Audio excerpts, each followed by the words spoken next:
Bismillahirrahmanirrahim. Assalamualaikum warahmatullahi wabarakatuh.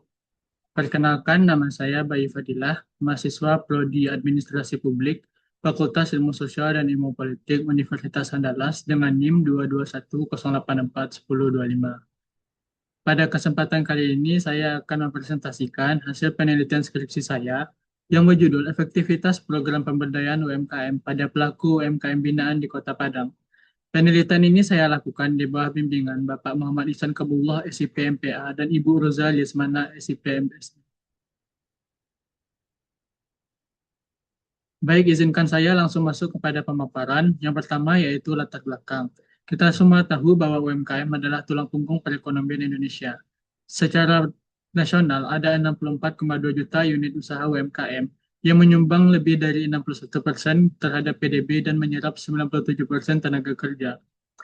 Di Kota Padang sendiri ada 47.692 UMKM yang bukan merupakan angka yang kecil. Namun ada satu masalah yang menarik perhatian saya, yaitu Kota Padang yang mencatat tingkat pengangguran terbuka 9,88%, yang merupakan tertinggi di seluruh Sumatera Barat.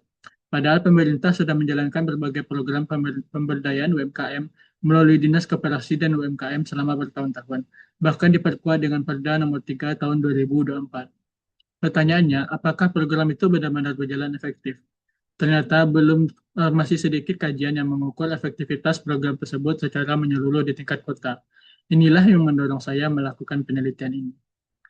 Maka berdasarkan latar belakang tersebut, saya merumuskan satu pertanyaan penelitian yaitu bagaimana efektivitas program pemberdayaan UMKM yang dilaksanakan di skop UKM Kota Padang terhadap pelaku UMKM binaan. Tujuan penelitian ini yaitu untuk menganalisis dan mengukur efektivitas program pemberdayaan UMKM pada pelaku UMKM binaan di Kota Padang. Adapun manfaat penelitian secara teoritis untuk memperkaya literatur administrasi publik tentang pemberdayaan di tingkat lokal dan praktis sebagai evaluasi bagi pemerintah kota dan juga wawasan bagi pelaku UMKM. Selanjutnya yaitu studi penelitian yang relevan. Studi penelitian pertama yaitu dari Hairi Nur dan kawan-kawan dengan judul Implementasi BDC Program Kotaku di Pangandaran. Hasilnya implementasi berkategori baik pada aspek proses dan sasaran. Kolaborasi antar aktor menjadi kunci keberhasilan program. Penelitian kedua yaitu dari Irnanda dan Andrius pada tahun 2024 dengan judul Pemberdayaan UMKM oleh Dinas Dagang Kota UMKM Kabupaten Kampar dengan hasil penelitian belum optimalnya dalam memfasilitasi, memperkuat, dan melindungi, serta kurangnya pelatihan dan pengawasan dari dinas terkait dalam program tersebut. Penelitian ketiga yaitu oleh Chandra Irawan tahun 2023 dengan judul Analisis Pemberdayaan Masyarakat di Desa Pulau Kemang. Hasil penelitian berada pada kategori cukup baik yang menekankan pentingnya SDM, modal, dan juga penyediaan informasi usaha. Selanjutnya yaitu penelitian oleh Windy A. dan Triana dan kawan-kawan pada tahun 2024 dengan judul Pemberdayaan Usaha Sektor UMKM di Kabupaten Mamuju. Hasil penelitian menunjukkan tingkat keberhasilan sangat tinggi, mencakup indikator akses, partisipasi, kontrol, dan juga manfaat. Dan yang terakhir yaitu penelitian oleh Ramadan dan juga Saputra dengan judul Efektivitas Program Berbasis Digital di Kabupaten Banyumas.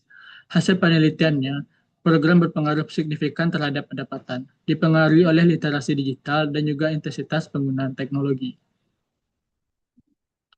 Selanjutnya yaitu untuk bagian teori. Untuk mengukur efektivitas program, saya menggunakan kerangka teori dari Ginanjar Kartasasmita tahun 1996 yang menyatakan bahwa pemberdayaan masyarakat mencakup tiga dimensi. Pertama, enabling, yaitu menciptakan iklim atau kondisi yang mendukung pelaku UMKM untuk berkembang. Ini mencakup akses informasi program, kemudian mengikuti program, dan fasilitasi legalitas. Yang kedua yaitu empowering, yaitu memperkuat kapasitas usaha secara nyata. Ini diukur melalui kualitas pelatihan SDM, akses bantuan modal serta peralatan, serta kualitas pendampingan dan tindak lanjut program. Dan yang terakhir yaitu protecting, yaitu melindungi. Ini mencakup fasilitas akses pasar, fasilitasi kemitraan usaha dengan pelaku usaha yang lebih besar, serta fasilitasi promosi. Ketiga dimensi ini saya operasionalkan menjadi 45 item pernyataan kuesioner yang masing-masing 15 item per dimensi dengan skala 1 sampai 5. Lanjut pada bagian metode, penelitian ini menggunakan pendekatan kuantitatif deskriptif, yaitu mengukur dan menggambarkan efektivitas program berdasarkan persepsi langsung penerima manfaat. Populasi penelitian ini yaitu 47.570 UMKM binaan, dengan menggunakan 108 responden sebagai sampling dengan teknik proportional stratified random sampling.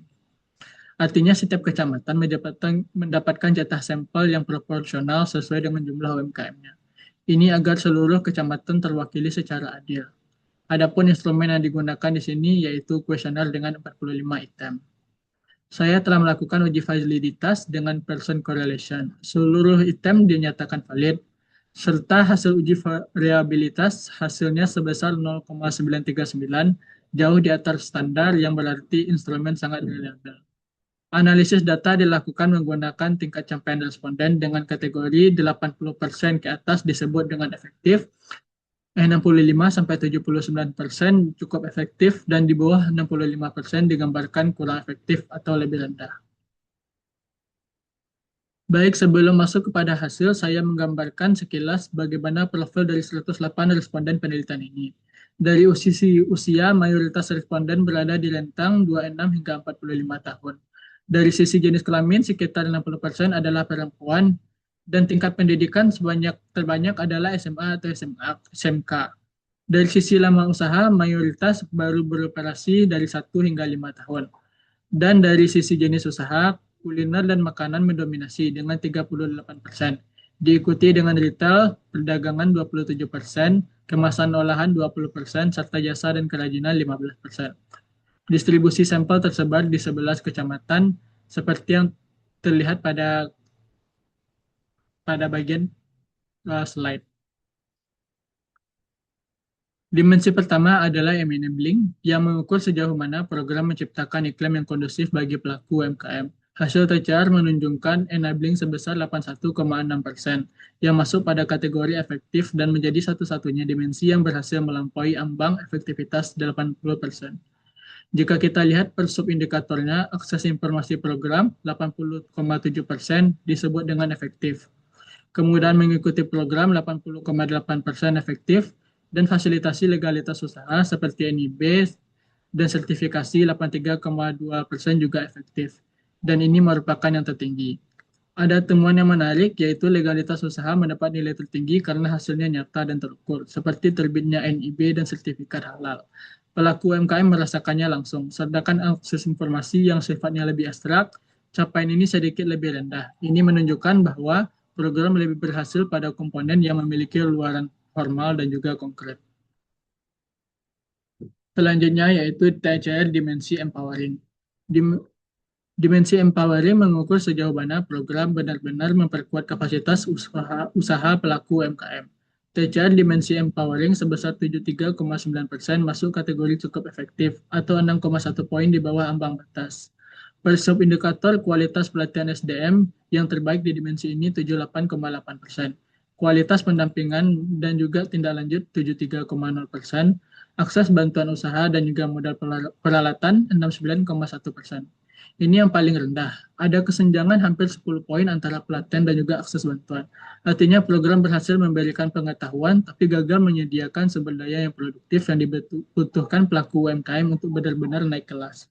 Rendahnya capaian bantuan usaha ini disebabkan oleh dua hal, yaitu kegagalan kebijakan, yaitu tidak adanya analisis kebutuhan yang memadai sehingga nominal bantuan disamaratakan.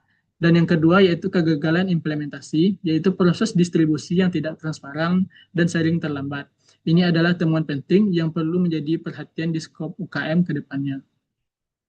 Dan yang terakhir yaitu dimensi protecting yang mengukur sejauh mana program melindungi pelaku UMKM dari ketimpangan pasar dan memperluaskan jangkauan usaha mereka.